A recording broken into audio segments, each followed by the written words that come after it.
Siap-siap dulu.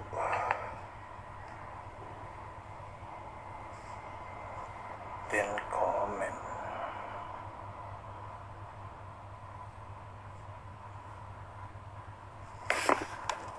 Nggak nongol ya.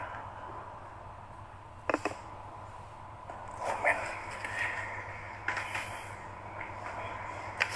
Halo semuanya, we're about to have our first live interview session. Tunggu dulu bentar, 5 menit mungkin. Mas Farhannya juga. Wah, ada Cornel anak Direction Forum, terus ada John. Hai John. Hai Pak Frans. Halo. Semangat. Oke.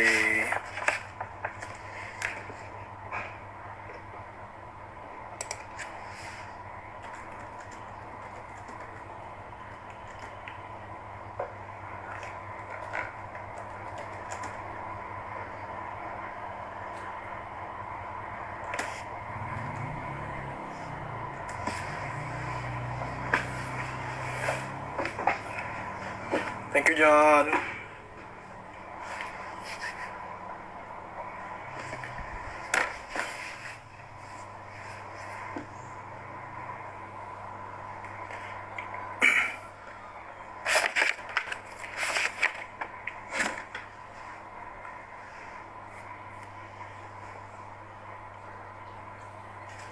Will do, Pak. Will do. Have a lot of fun.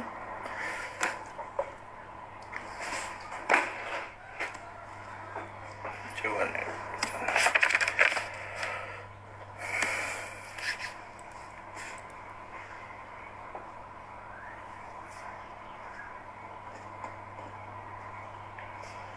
Udah mandi.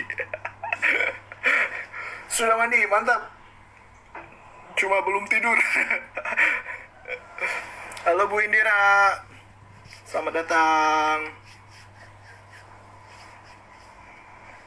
Ada Arai. Okay, we're about to start very soon, but I haven't really seen Mas Farhan in this live. Oh, thank you Bu Indira. Try my best to look decent.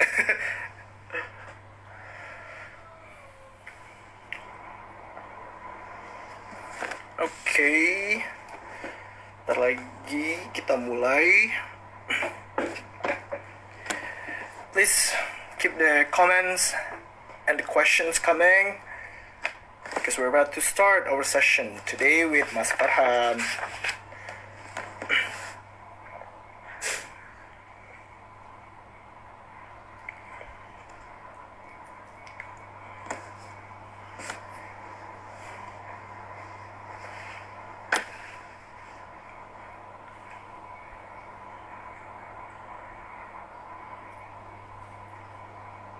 Hai Rere.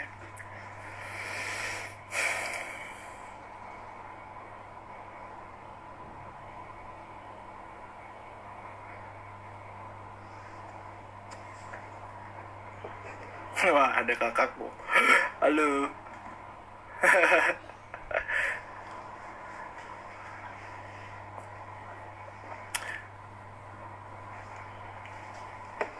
A minute to go.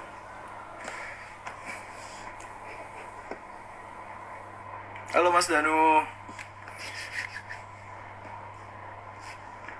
Power whoosh.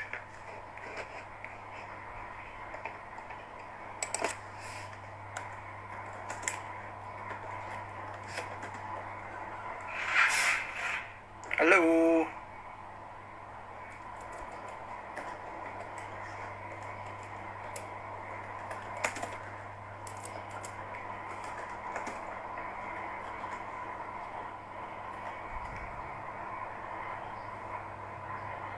Siap.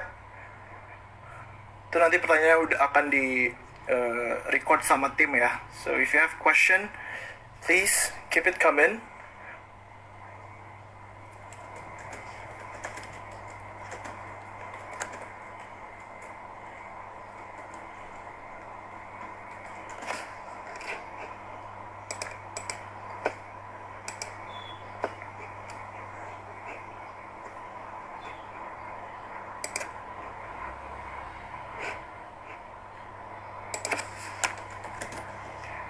Oke.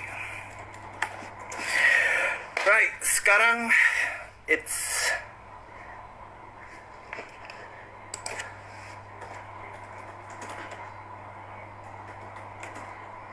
Oke, Mas Farhan katanya udah masuk nih.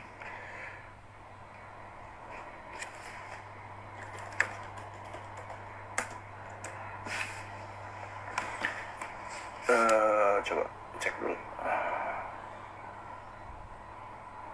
Mana ya? Wih, udah ada.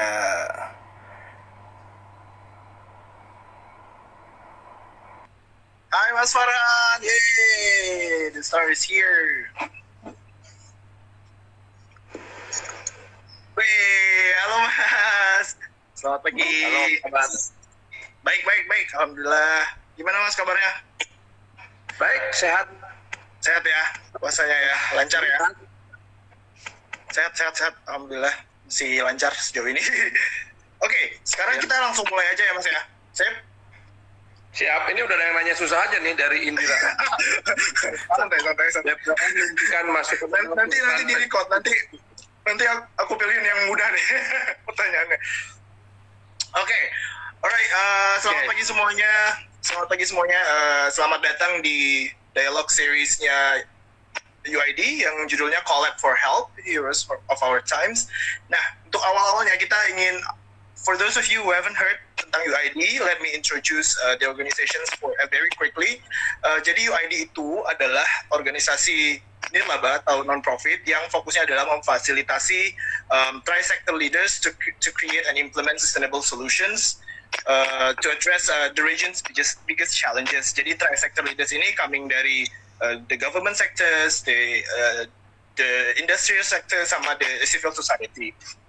And then it was founded in 2003, tahun 2003 oleh Universitas Indonesia, MIT, Gajah Tunggal Group, dan Harian Sinar Harapan. Banyak banget udah programnya, jadi for the past 17 years we've been conducting a lot of learning programs. Salah satunya yang Mas Farhan juga salah satu alumninya ya Mas, IDEAS, itu our executive program collaborations with MIT, Sloan Management School. Lalu juga ada Koklas yang tematik, terus ada Bekal Pemimpin for the environmental leaders, terus ada Youth Action Forum for the youth, terus ada Happiness Festival, dan kemarin baru-baru ini kerjasama dengan At America atau US sama US Embassy, ada Wisely, Tier UCAM, dan many more. So the main mission is actually to build trust for our common future dan basically membangun jejaring multisektor untuk membawa transformasi sosial menuju Sustainable Development Goals atau SDGs. Nah, untuk Call Up for Health ini sendiri, ini adalah salah satu program terbaru UID. Ini adalah sebuah kolaborasi lintas sektor ya. Yang kita misinya adalah untuk bersama mengurangi dampak negatif dari pandemik saat ini.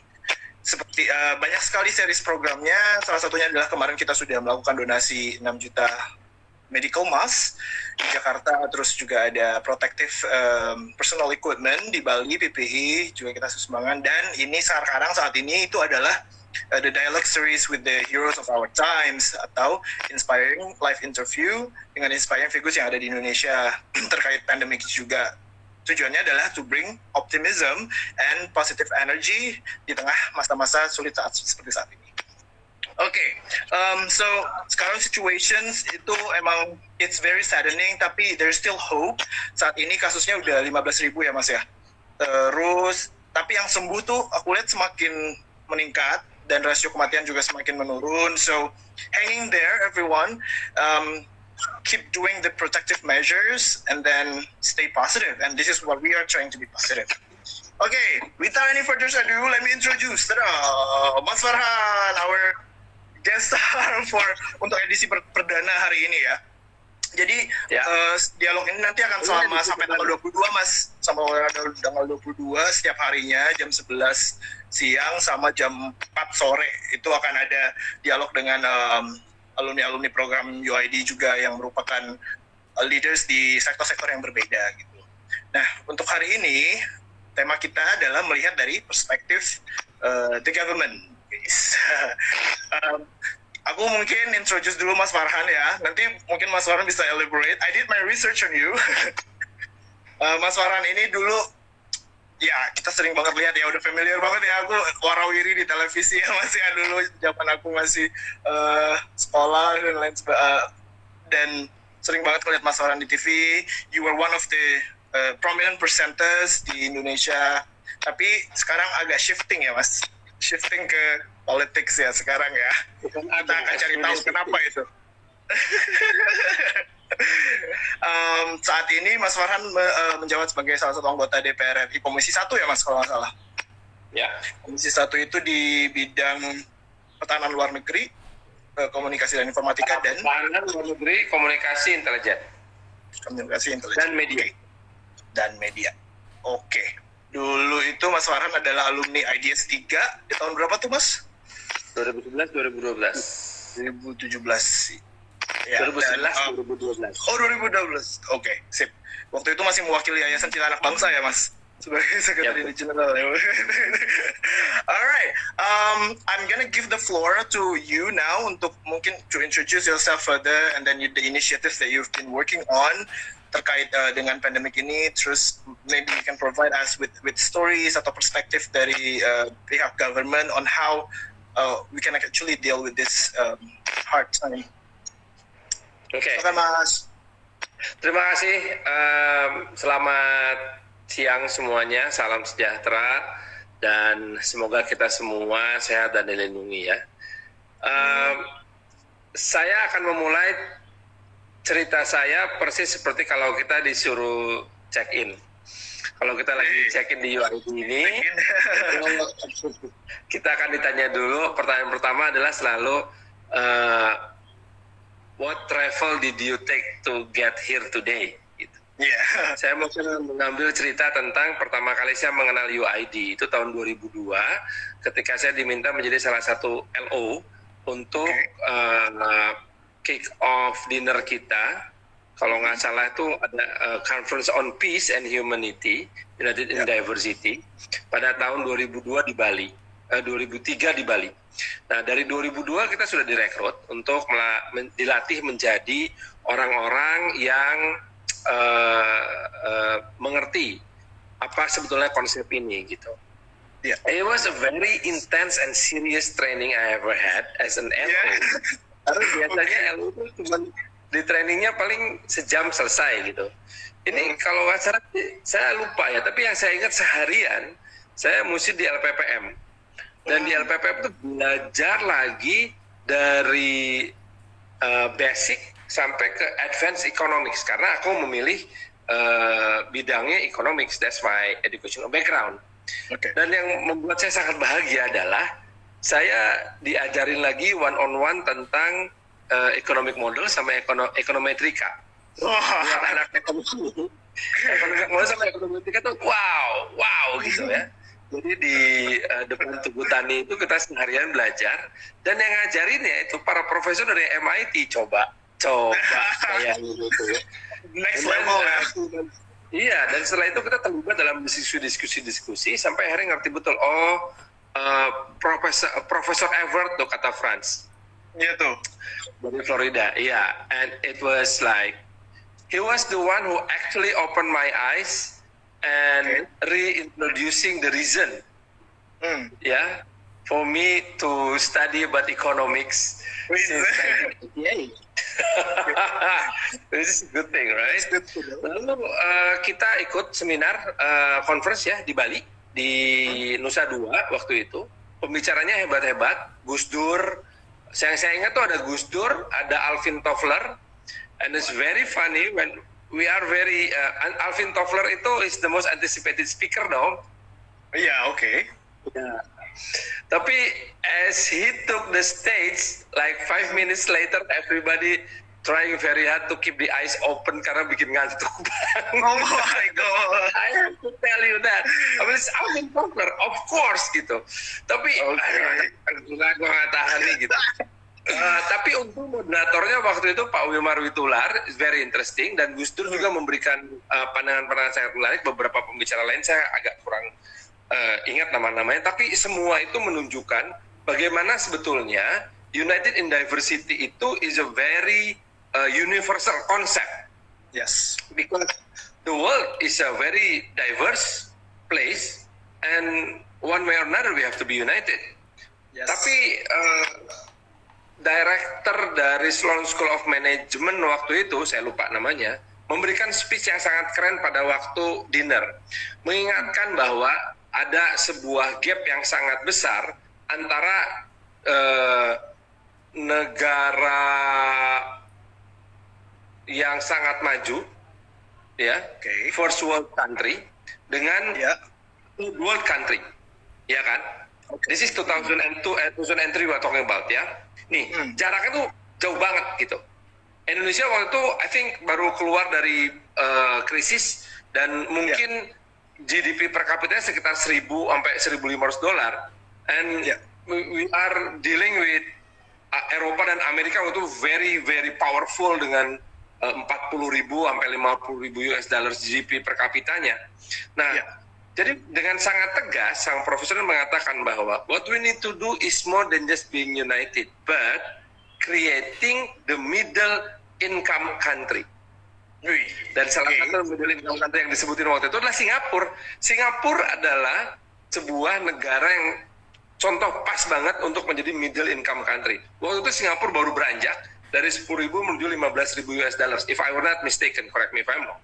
But then poinnya adalah bahwa dalam usaha kita untuk menciptakan the united in diversity and fair world adalah semua cluster dari first world, middle income world sampai third world countries itu harus dalam jumlah yang sama, sehingga ini bisa menimbulkan equilibrium. That's the keyword in every economics. Oh my God, jadi ingat pelajaran ekonomi nih, mata kuliah ekonomi. Iya. Nah, tapi kemudian 3 tahun kemudian, tahun 2006-2007, saya baru belajar yang namanya pertumbuhan dari middle class income di Indonesia, yang memang sangat dibutuhkan untuk pertumbuhan yang tinggi. Karena apa? Middle class income di Indonesia ini akan menjadi intermediate group antara the 1% and the 80%. Right. The 1% sampai hari ini itu menguasai 55% resources di Indonesia. Oke. Di 80% hanya menguasai less than 15% of the resources. Ini nggak mungkin nyambung. Karena walaupun dia tidak tumbuh, si kelompok 1% ini tidak tumbuh, si kelompok 80% ini tumbuh sebesar apapun tidak akan mungkin bisa mengejar. Maka butuhlah yang namanya pertumbuhan kelas menengah yang sangat besar. Yes, that's where we come in. Kita ini kelas menengah. Untuk ukuran Indonesia, we are highly graduated, highly educated. Kita walaupun undergrad, masuknya highly educated. Apalagi yang postgrade. Ya kan? Kita sangat fasih terhadap berbagai macam teknologi yang baru and very well connected with the information around the world. Nah, disitulah kemudian akhirnya saya melihat sebuah korelasi yang sangat jelas, the very reason why I have to join the IDEAS program. Wow. Selama seminggu kita ditutor oleh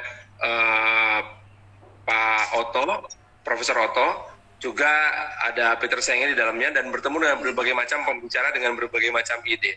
The most interesting part adalah sebelum ke Boston, ya, sebelum kita ke Cambridge, itu kita kan ada series of discussion and everything. Semua itu orang nggak sabar pengen ngomong. Semua nggak sabar pengen ngomong. Everybody wants to say something. Everybody wanted to be heard. Everybody wanted to be heard. Terus sampai kita ke Boston, sampai di hari ketiga, then we learn kita harus belajar juga untuk mendengarkan. We have to learn to listen, and it's a very challenging skill.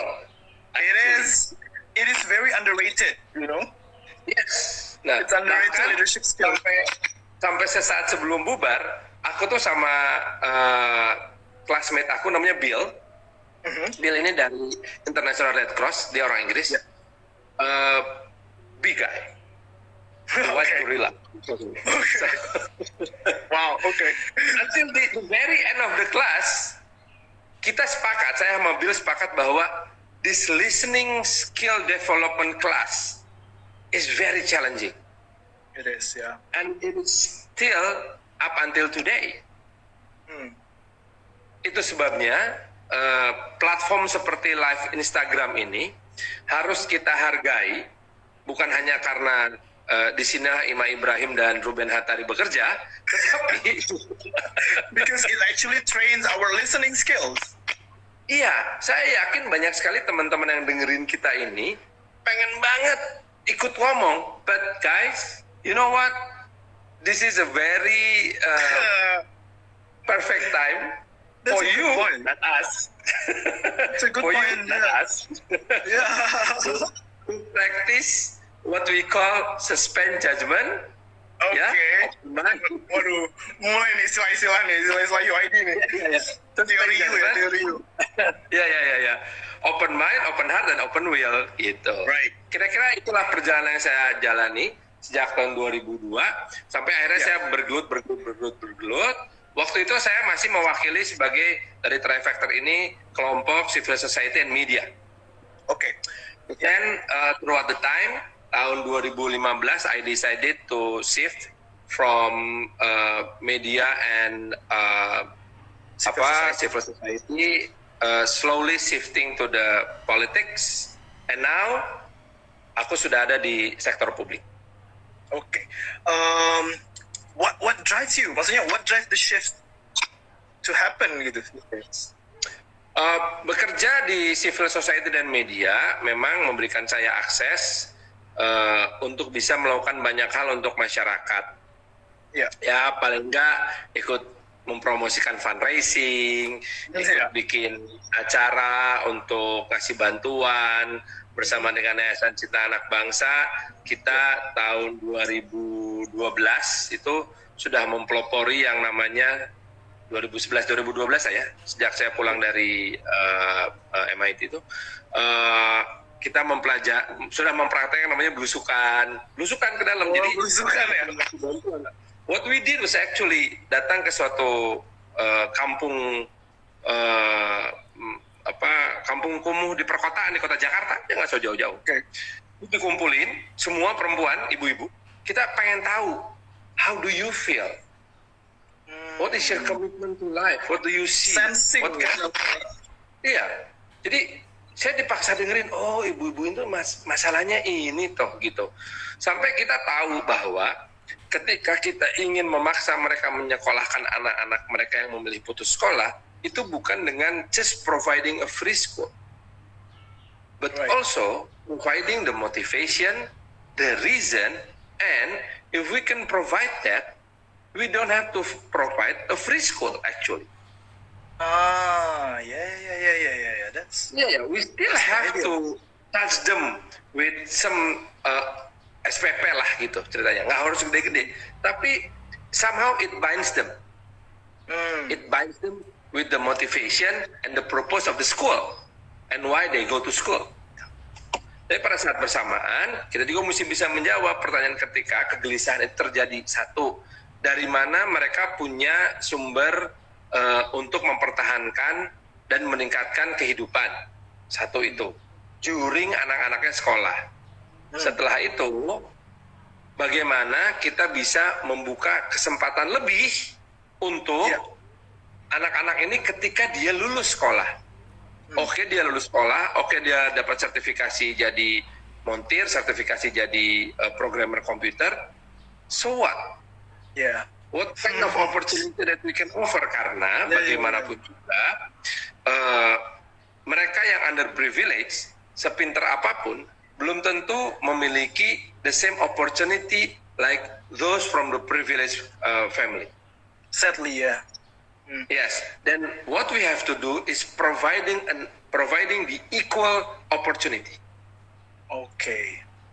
So that was the main drive. That was the main drive. Itu yang diyakini oleh saya dan juga teman-teman dari Yayasan Cinta Anak Bangsa, especially driven by Veronica Kolonda, Melissa Luhurskhat, Katrina Mbak Kat Wijaya. dan juga sama teman-teman yang lain banyak sekali. Oke, jadi dari situ akhirnya Mas Farhan, what is this moment yang akhirnya bilang, okay, I need to take another role in this society untuk to bring more changes gitu. Yang akhirnya, okay, I need to go to the government sector. Ya, saya ingin bisa mengamplifikasi dari secara kuantitatif maupun kualitatif dari apa yang sudah saya lakukan bersama dengan ITAB dan peran saya sebagai seorang media person gitu. Beberapa orang menyebut saya artis dan selebritis gitu, tapi saya, my artistic work is not that artistic gitu. Jadi saya it's very artistic. Most of them are comedy, most of them are talk show gitu. Kemudian pada saat bersamaan saya tidak mau menghilangkan kecintaan saya untuk bekerja di media, khususnya di radio. Jadi saya tetap aktif managing radio stations, tapi pada saat bersamaan saya masuk ke dunia politik yang saya harapkan bisa leveraging secara jangkauan atas pekerjaan untuk meningkatkan kesejahteraan sosial. Because deep in my heart, I'm a socialist. Okay.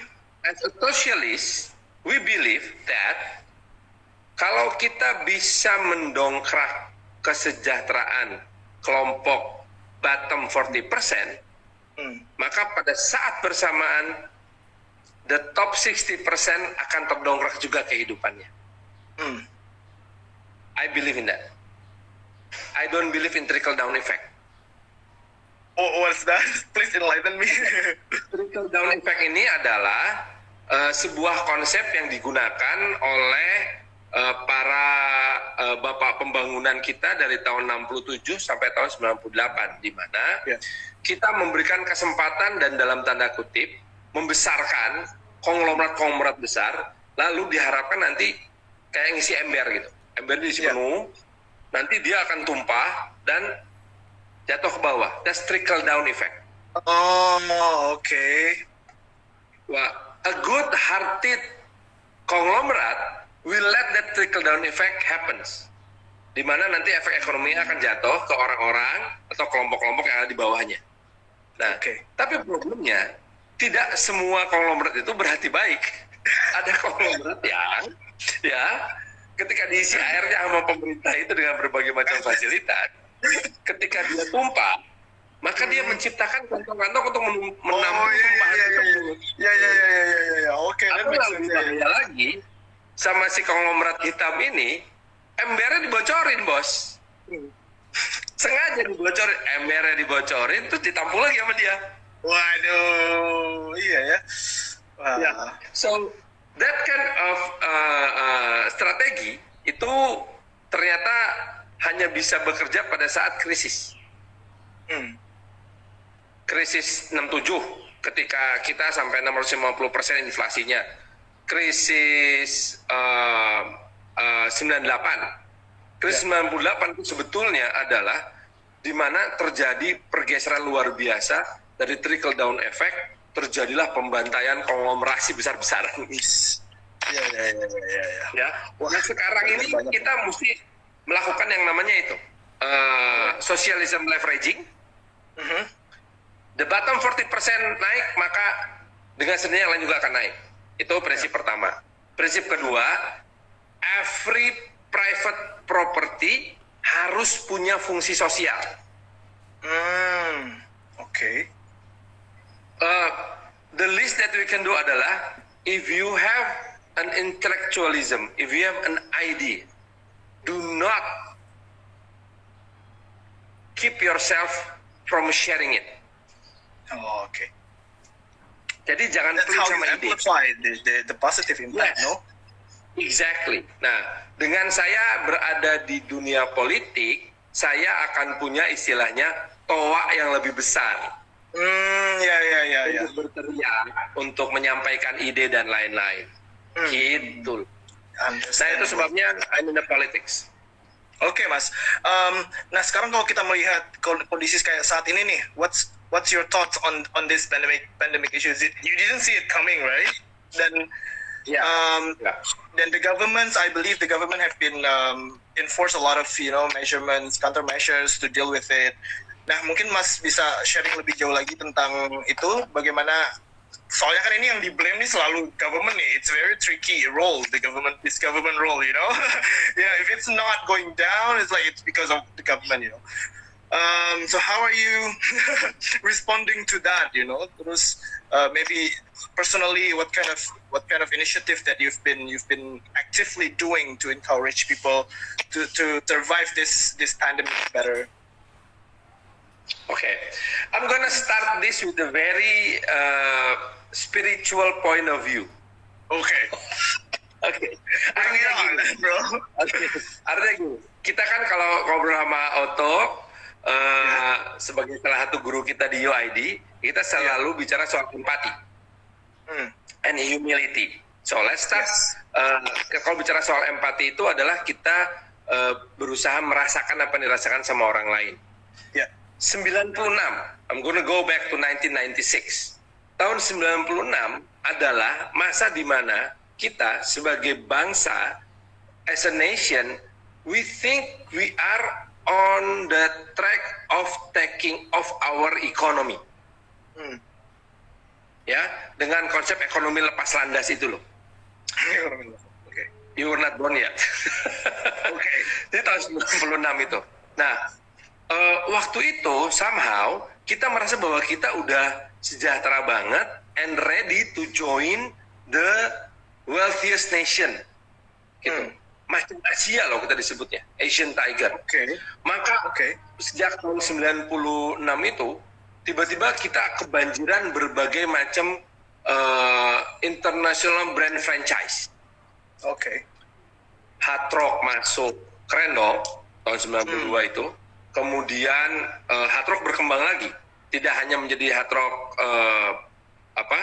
tidak hanya menjadi Hard Rock Cafe, tapi ada radionya, ada hotelnya dan lain-lain. Kemudian ada lagi Planet Hollywood, kemudian ada lagi Fashion Cafe, kemudian ada lagi McDonald's. Semuanya banyak masuk banget dan pada saat bersamaan kita ngerasa bahwa kita udah keren banget. Waktu itu beberapa konglomerat sudah kemana-mana pakai private jet dan itu dipamerin. Oke. Ya. Nah, kemudian waktu itu kita merasa bahwa waktu itu saya bikin program TV aja, we don't really create dari asli Indonesia, kita mengadopsi. Nah, supaya mengadopsinya keren, saya yang ke Australia loh, bukan Australia datang ke Indonesia. Saya ke Australia, I produce the program in Australia, and then I bring it back to Indonesia. Oke. Saking kita merasa bahwa kita sudah sangat sejahtera. Oke. Right? Oke. Jadi kita waktu itu empatinya salah. Bukan empati merasakan sebagai pejuang ekonomi menuju naik ke atas, tetapi kita sudah dalam tanda kutip reverse empathy, bahwa kita udah ngerasain gimana rasanya jadi orang kaya gitu. Oke. Konsep ya. Oke. Nah, so we forget what's the most dangerous idea of this reverse empathy adalah we lost our humility. I want to remind everyone that lives through the 90s as an adult, not as a toddler like you. Bahwa pada masa tahun 90-an itu, we lost our humility as nation. Gitu. Itu yang terjadi. National scale gitu ya? Iya, in a national scale. I could feel it now. Dan ketika itu terjadi, maka begitu ada krisis, kita itu sangat terpukul. Dan itu mendorong pada sebuah revolusi civil society yang luar biasa. Kita mengalami turmoil tahun 99, baru benar-benar tenangnya tahun 2001 lah. Gitu. Ya.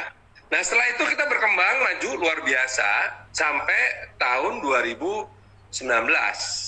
Di tahun 2019 ya, kita baru saja melewati sebuah proses politik yang eh, sangat keras. Kita belum pernah mengalami proses politik modern yang begitu keras sejak 2017 pilkada DKI yang begitu dividing sampai ke pemilu 2019 yang very tiring and still dividing. Ya, 2014, 2017, 2019. It's all dividing. Waalaikumsalam Adi Ciko. Saya mesti jawab dulu itu. Nah, Oke. Wajib ya, wajib. Teman-teman Adi Ciko, teman-teman. Nah, dan ketika kita survive itu, apalagi kemudian para tokoh-tokoh yang berseteru ini kemudian bersatu kan akhirnya. Ya. Pak Prabowo akhirnya menjadi bekerja bagian dari Pak Jokowi. Ya, secara politikanya baik-baik aja. Economy is really well. We are looking at 5.1% of economic growth.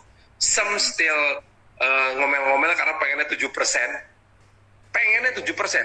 Okay. Expectation is Listen to that tone. The tone is far from humility.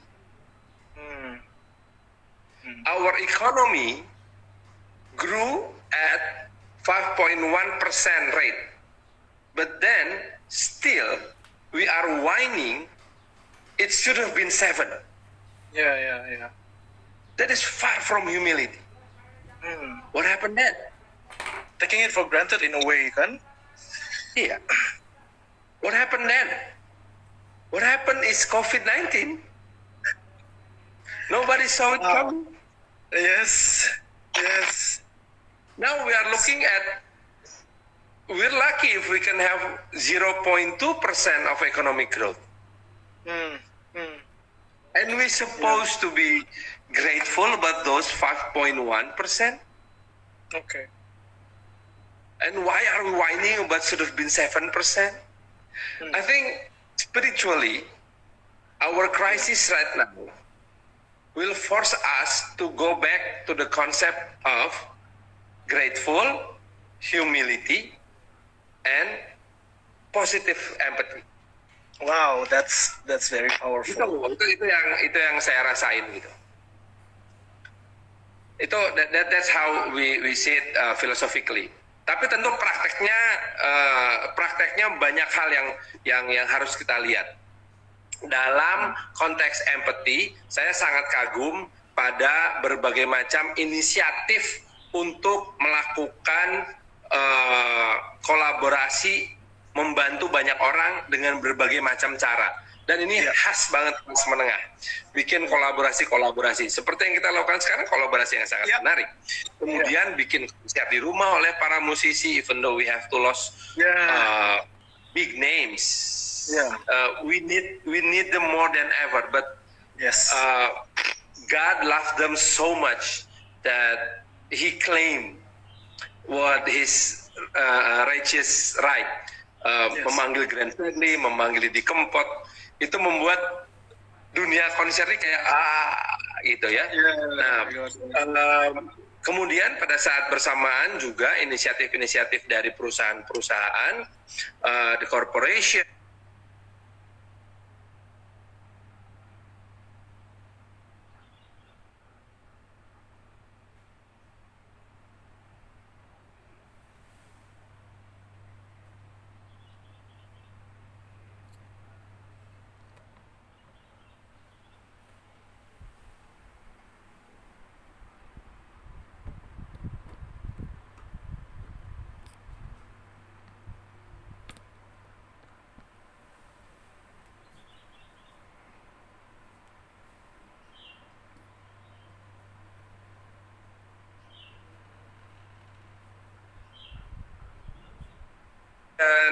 inisiatif-inisiatif dari digital based application seperti Benih Baik, kitabisa.com dan lain-lain, itu membuat kita memiliki kemampuan untuk melakukan berbagai macam kolaborasi dan sharing yang memberikan manfaat yang besar sekali untuk masyarakat. Nah, tentu pertanyaannya sekarang adalah, does the government govern well?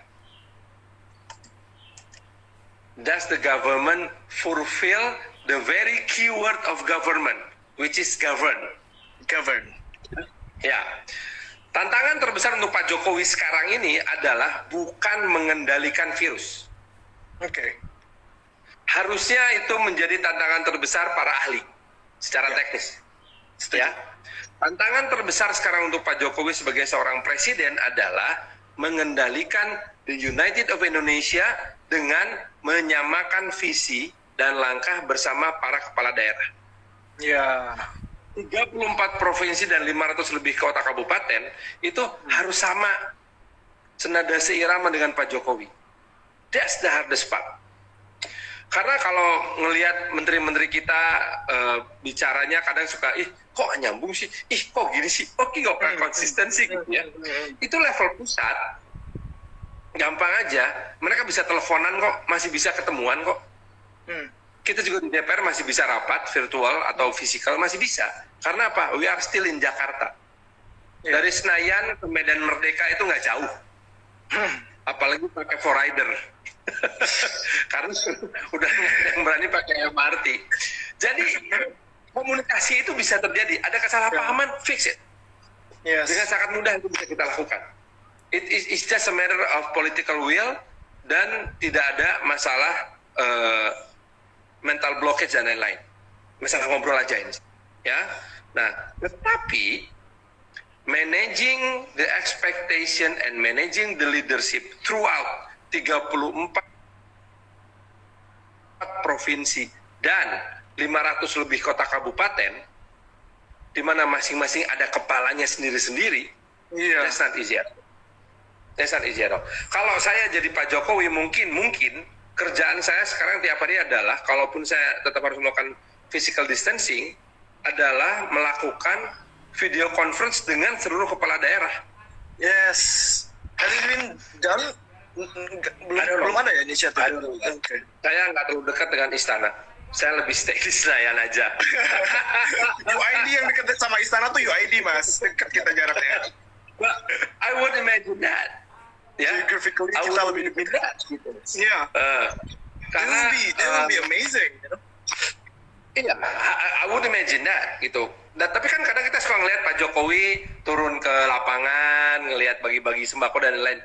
Itu adalah sebuah relaksasi untuk Pak Jokowi. Iya. Seorang politisi itu sangat senang berkomunikasi langsung dengan konstituen. Itu sangat menghibur. Menghibur dalam tanda kutip ya. Jadi kalau ngelihat Pak Jokowi lagi bagi-bagi sembako di jalan, datang ke kampung-kampung di Bogor, ngelihat kantor pos yang ada di kantor pos yang lagi viral itu sekarang itu kantor pos yang nempel di Kebun Raya Bogor, the backyard of Istana Bogor. Oh, oke. Jadi ngelihat itu gitu, itu tuh hiburan, dia lagi relaksasi.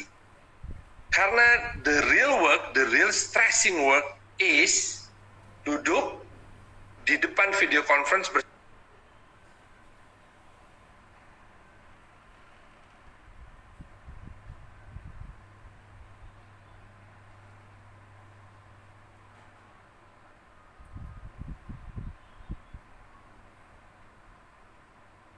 sama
dengan kepala daerah. That's very stressful. I can imagine that. kira-kira. Nah, pertanyaan berikutnya tentu adalah, are we happy with the government? Me personally, no. Okay. Why? Speaking from the government perspective juga ya. Yeah. Speaking from the same sector. We're not happy with our performance. Baik itu sebagai seorang government yang berkuasa maupun dalam sudut pandang yang kritis. Ya. Nah, saya akan mengatakan we're not happy. Kenapa? Karena we could have done better. Seandainya kita tidak menganggap remeh dan menutupi fakta awal penyebaran COVID-19. Right? Karena kalau misalkan dari awal Januari kita sudah menyadari adanya penyebaran COVID-19 di Wuhan sana, seharusnya I would imagine kita sudah mulai sibuk melakukan persiapan itu. Preventive measure ya. Betul, preventive measure ini sudah kita lakukan di baris pertahanan. Di mana sih baris pertahanan tuh? Mungkin di area-area nggak kelihatan sama masyarakat. Seperti lembaga-lembaga pemerintahan sudah mempersiapkan kebijakan-kebijakan, antisipasi beberapa perubahan peraturan di parlemen. Kemudian juga bagaimana sebetulnya harusnya nih ada dokumen rahasia yang menyebar di antara para pelaksana pemerintahan ini di 3 sektor, eksekutif, legislatif, yudikatif, yang mengatakan bahwa this is the lightest scenario, this is the hardest scenario, this is the moderate scenario. Harusnya ada itu. Ini nggak pernah ada seperti itu. Tapi ya seperti yang kita belajar di UID ya Mas, we have to let go and then welcome the future, the highest future potential. Jadi itu yang membuat saya tidak happy. It's not too late, but what we are doing right now adalah more of a reactive. Kita ini reaktif, kita reaktif aja ini sih. Gitu. Tapi syukurnya sekarang sudah mulai ada tanda-tanda ketika kita sudah mulai membawa narasi bahwa oke, sekarang kita reaktif terhadap kondisi sekarang, tapi apa yang akan kita lakukan pada masa mendatang. That's very important. Apakah kita akan dance with the virus? How are we going to struggle? Economically, socially, dan ini yang paling penting juga scientifically. Scientifically ini harus menjadi sebuah pursuit yang sangat penting. Artinya kita di pemerintahan tuh harus cari cara untuk bisa mengejar scientific achievement dalam menghadapi virus sebagai sebuah pandemi, artinya secara biologi dan kesehatan, kemudian dampak sosialnya seperti apa, dan juga teknologi apa yang bisa kita gunakan untuk mengantisipasi ini. Jadi semuanya tuh evidence based dan database gitu. Tentu ada pertanyaan yang kritis yang mengatakan, lalu kenapa anggaran untuk Menristek dipotong 40 triliun gitu? Karena memang dulu Menristek itu adalah bagian dari pendidikan tinggi. Sekarang enggak. Pendidikan tinggi udah jatuh ke Kemendikbud, jadi memang sebagian ke sana. Perlukah kita menambah biaya riset? Pemerintah sekarang sedang tidak punya orientasi keuangan untuk menambah biaya riset nasional. Lalu siapa yang merasa perlu turun tangan untuk riset? Saya ingin menghimbau kolaborasi civil society, kolaborasi media, kolaborasi publik untuk juga tidak hanya melakukan fundraising untuk kegiatan sosial, bakti sosial, bantu sembako dan lain-lain, tapi juga sudah mulai dilakukan, kita belajar melakukan fundraising atau kolaborasi untuk scientific achievement. Research and development gitu lah ya Mas ya. That's a very good idea. We are almost finished.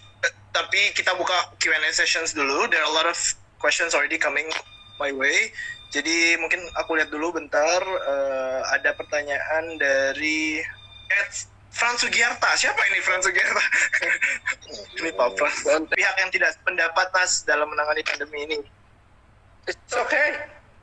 It's okay ya. Open mind, open heart.